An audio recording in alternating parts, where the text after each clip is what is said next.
Hey,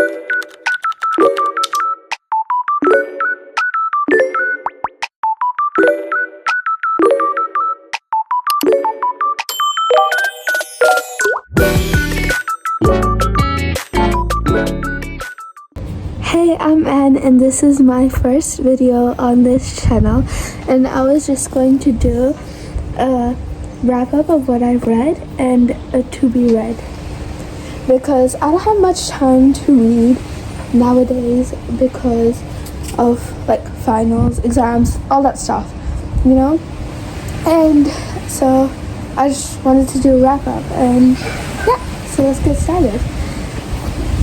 So we're going to start off strong with The Spell Shop.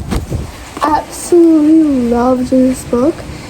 Every day it was raining, I would pick up this book, and it would be so difficult to put it down. At first I was like, oh, this is like kind of boring. It's more about world building than characters. But then the way Sarah Beth does, the way she described the world and the magic of the world and how different characters came into play and how there was just so much fantasy in this book, and I absolutely loved it. I loved it so much. So I'll tell you the story in my way, without spoilers obviously, and I'll read you the blurb then. So basically, this girl, Keela, I don't know if I'm pronouncing it right. Her name's pretty though. It's a pretty name. Keela, she's a librarian. And one day, the library she's working at, the Royal Library, she absolutely loves books, by the way. One day, the library she's working at, it like burns because there's like invaders, and I'm pretty sure, and they burned the whole entire city she's working at down to the ground. And when she's escaping, she takes a few books, and mind you, this is a magical library, so taking a few books is illegal. And she goes on a boat with her cactus plant friend and goes to an island, a magical island, far, far away. And she gets there to this cottage, and by the way, this island used to be her childhood home place. And she gets to this cottage, and she's like, oh, let me clean up and I'll live here just until everything has cooled down at the city she was working at. And she's fretting this whole time that her books will get found and stolen, and she can't let anybody on that island know that she's holding illegal spell books. And yeah, so then she makes a living out of that cottage and in that island, and complications come along, and she interacts with these characters. There's even a subplot of romance with this one other person in the island who was helping her throughout this entire book. To be honest, I didn't like that part because it was kind of irritating me, that happens to me often. But I really loved the world building and like the book and its description. I really loved it. I loved it so much, and it made me feel cozy. I'll read you the blurb now. Keela has always had trouble dealing with people, and as a librarian at the Great Library of Elysium, she hasn't had to. She and her assistant, Kaz, a sentient spider plant, have spent the last 11 years sequestered among the Empire's precious spellbooks. But when the library goes up in flames, Keela and Kaz have to flee to the faraway island where she grew up. To Keela's dismay, in addition to a nosy and very handsome neighbor, she finds the Empire has been draining power from the island. Keela is determined to make things right, but opening up her own secret spell shop comes with its own risks. The consequences of sharing magic with others is death. And as Keela starts to make a place for herself, she realizes she must break down the walls she has kept so high. Such a good book. Go get it now. I suggest it to any fantasy lovers and who really are interested in the world of the book. Yeah. So that's one book I've read. I'll give you my TBR. later. Okay.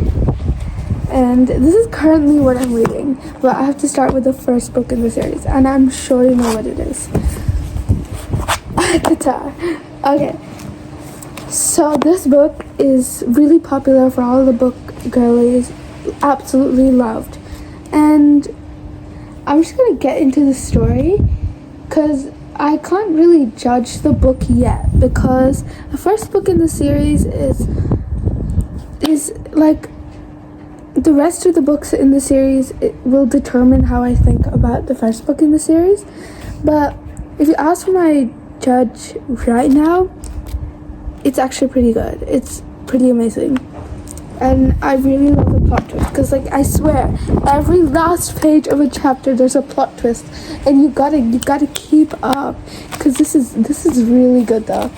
And I don't know how to explain it, because this is like a lot of lore, and I don't know how to explain it without spoiling it, because like I said, there's a lot of plot twists, and I really don't want to spoil those, because that's what makes the book so good. So I'll read you the blurb. The skin of a wolf would bring enough gold to feed her sisters for a month, but the life of a magical creature comes at a steep price, and Fair has just killed the wrong wolf. Taken prisoner by a high Fae Lord, Fair learns that her masked captor is hiding even more than his piercing gaze suggests. But as Fair's feelings for Tamlin begin to burn through every warning she's heard about his kind, a shadow is falling across the land, and if Fair cannot fight it, she will lose everything. So, it's romantasy, as you'd probably guess.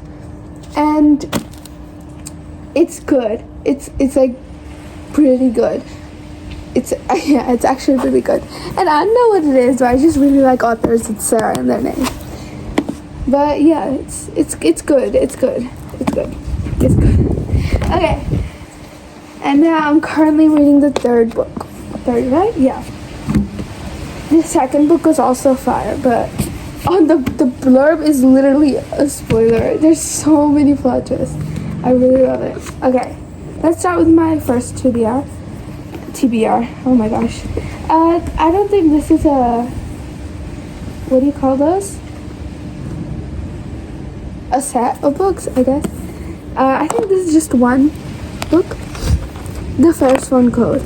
I was going to Bali and I saw this in the airport bookshop, and I didn't read it on the plane. It was the most uncomfortable plane ever. I absolutely hated it. I was more focused on trying to find the right sleeping position. And it's like,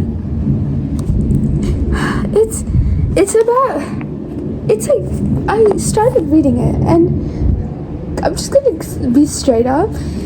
This is like a lot of big words, and in the beginning chapters I'm having a hard time like keeping up with the characters and their backgrounds and who's who and how do they all correlate with each other.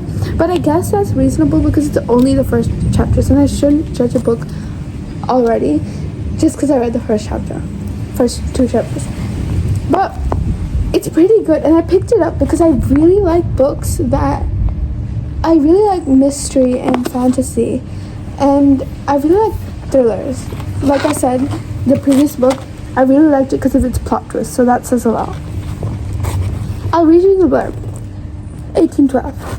Deep below the hills of Buckinghamshire countryside, the infamous Hellfire Caves has a pleasure place for the idle rich. A secret society a secret society steeped in debauchery.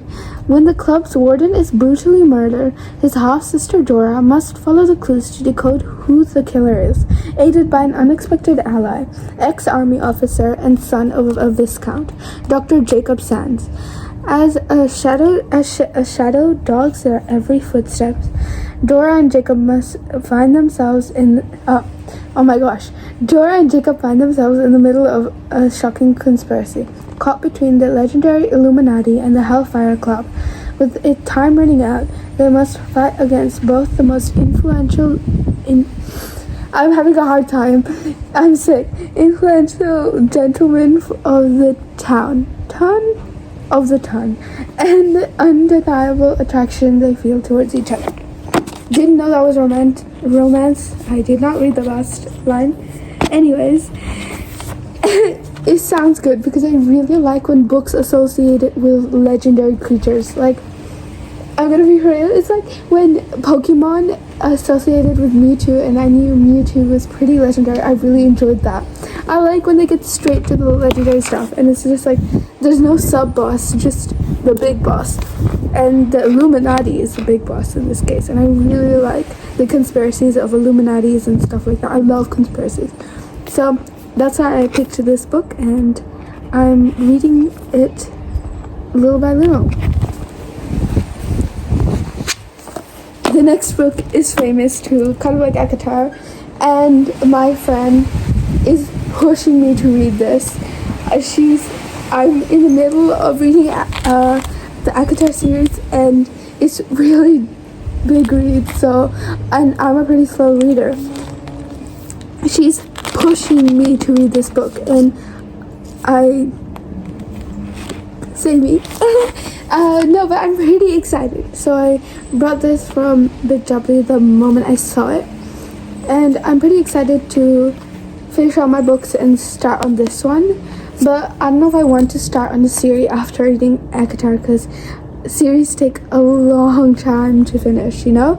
Like, one single book, the plot, everything is in it.